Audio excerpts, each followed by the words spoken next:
telah banyak tersebar di sekitaran kita orang-orang yang memiliki kesaktian-kesaktian yang luar biasa. Mereka bisa terbang di atas udara, bahkan ada yang bisa ambles bumi, ada juga yang bisa berlari-lari di atas air layaknya shinobi dari Konohagakure. Kemudian orang-orang awam pun akhirnya takjub terhadap kemampuan-kemampuan mereka, sehingga tidak sedikit pula dari mereka menganggap mereka itu adalah waliullah, orang-orang yang memiliki karomah. Padahal Al-Imam Asy-Syafi'i rahimahullah ta'ala berkata, "Idza ra'aitumur rajula yamshi 'alal ma'i wa yatiru fil hawa fala taghtarru bihi hatta tu'radu amruhu 'alal kitabi wa sunnah." Apabila kalian melihat seseorang yang mampu berjalan di atas air atau terbang melayang di udara, maka jangan kalian tertipu dengan kemampuannya itu hingga nampak pada kalian sikapnya terhadap Al-Quran dan juga As-Sunnah. Al-Quran telah menjelaskan poin-poin yang bisa kita pegang untuk membedakan mana waliullah dan mana wali setan.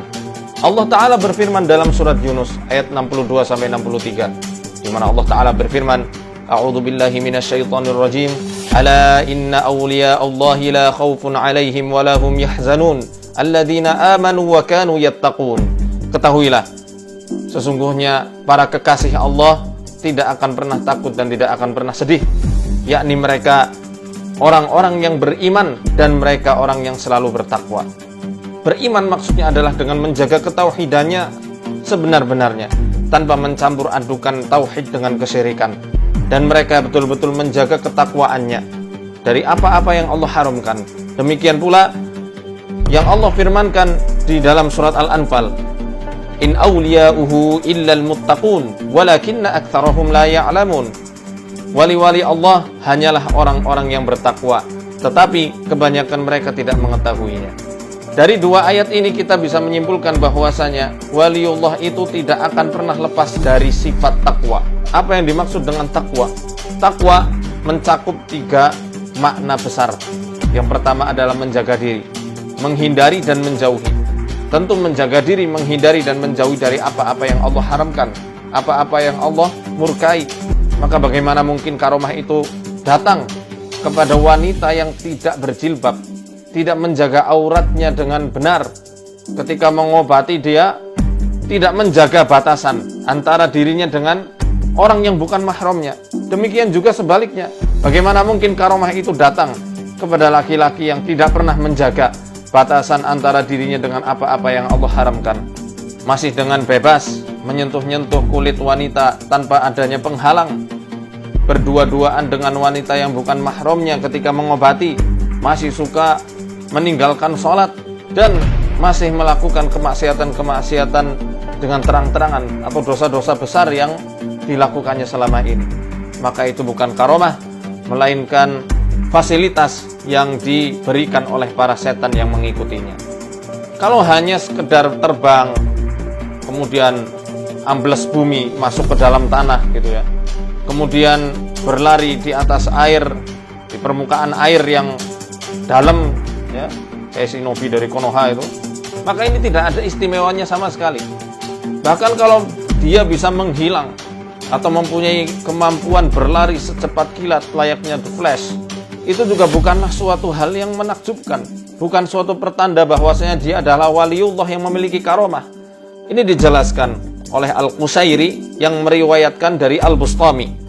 Ketika ada kabar bahwa ada orang yang mampu pergi ke Mekah dalam waktu semalam, maka Al-Bustami mengatakan, "Asyaitanu yamshi fi sa'atin minal masyriqi ilal maghribi fi la'natillah." Ibaratnya Al-Bustami itu pengen mengatakan, apa kehebatannya?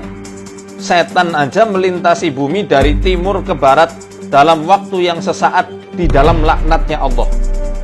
Jadi kalau hanya sekedar kelebihan-kelebihan itu yang menjadi patokan orang tersebut punya karomah, kemudian orang-orang menganggapnya sebagai wali, kata Al-Bustami, itu bukan apa-apa. Setan lebih hebat dan lebih dulu bisa melakukan hal tersebut. Dia bisa melintasi bumi dari penjuru timur sampai barat dalam waktu sekejap, tapi dia melakukannya di dalam laknatnya Allah. Kemudian Al-Bustami juga pernah mengatakan, wa yu'jubatin fi hadhihi tayrun ya'kulul maitata yamurru fil hawa wal mu'minu asyrafu minat tayr. Apa hebatnya kemampuan bisa terbang. burung makan bangkai dan dia juga bisa terbang di udara, sedangkan orang yang beriman lebih mulia daripada burung.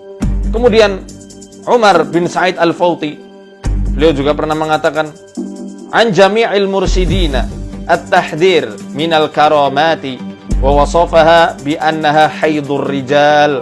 Peringatan dari seluruh mursyid untuk siapa saja yang terobsesi atau memfokuskan diri mencari-cari karomah di setiap ibadahnya, bahwasannya itu adalah haidnya seorang pria, menstruasinya seorang pria. Itu aib.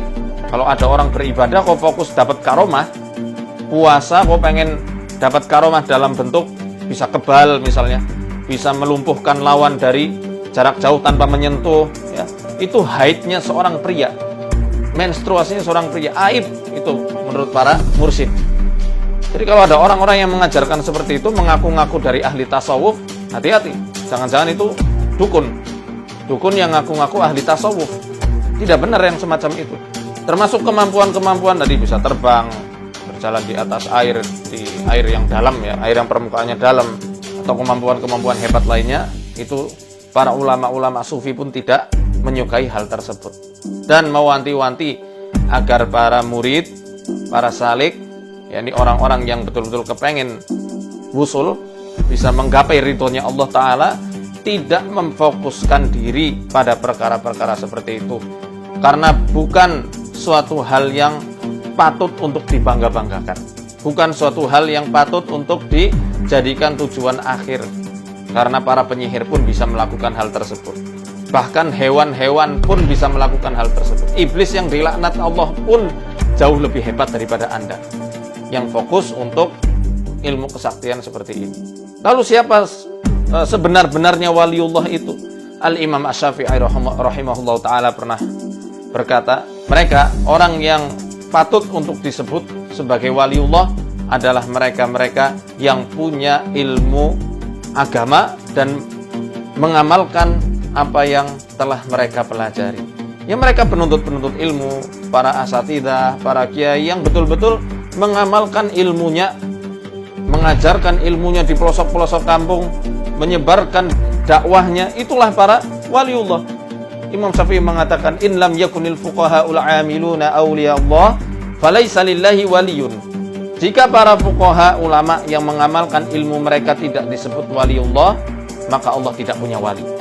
Jadi kalau pengen jadi waliullah yang sebenar-benarnya, pengen menjadi kekasih Allah, belajar ilmu fikih, belajar ilmu tauhid, belajar ilmu tafsir, kemudian ajarkan kepada umat yang membutuhkan. Niscaya Allah akan terangi Anda dengan cahayanya, karena ilmu ini adalah cahaya Allah yang Allah sematkan di hati seorang hamba.